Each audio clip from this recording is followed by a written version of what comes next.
My prayer for you is that you will know the joy that is joy to the world.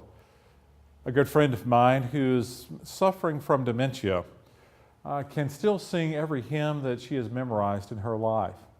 And one day during a service, the minister of music said, "And now we'll sing the second stanza."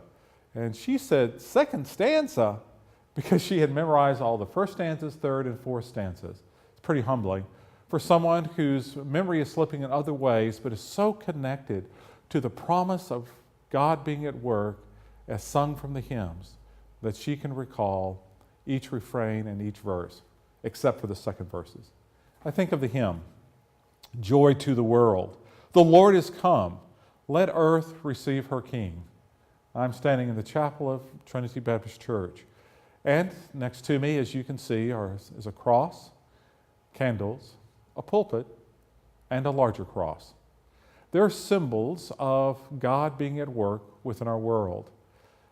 Last night, I was here with a group of people for a special service called Beneath the Cross service. It's a service of sharing and prayer for people with life-altering illnesses, people who are coming to say, "In my life, this is what's happening."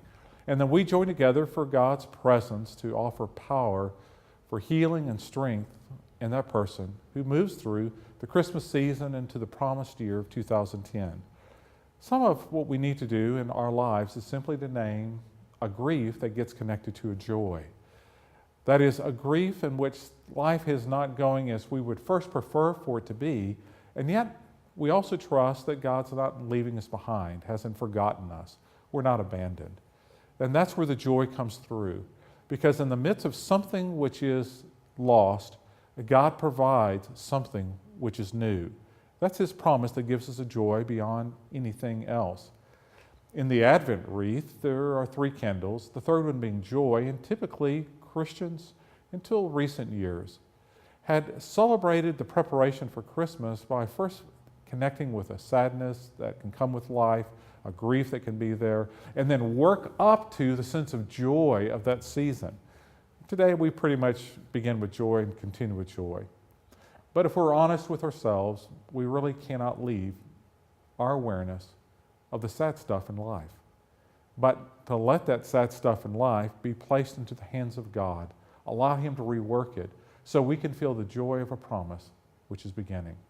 My prayer for you is that this joy to the world is a joy that you may be able to sing, like a couple I'll be baptizing this Sunday, who know that grace begins where we are right now and takes our life forward. They're engaged, preparing for marriage, and they're needing to leave some stuff behind. So their grief is that they have a grace of God that gives them a joy of a new beginning that we're celebrating by their faith in Christ Jesus through baptism in a coming Sunday. My prayer for you is that you too know this joy to the world.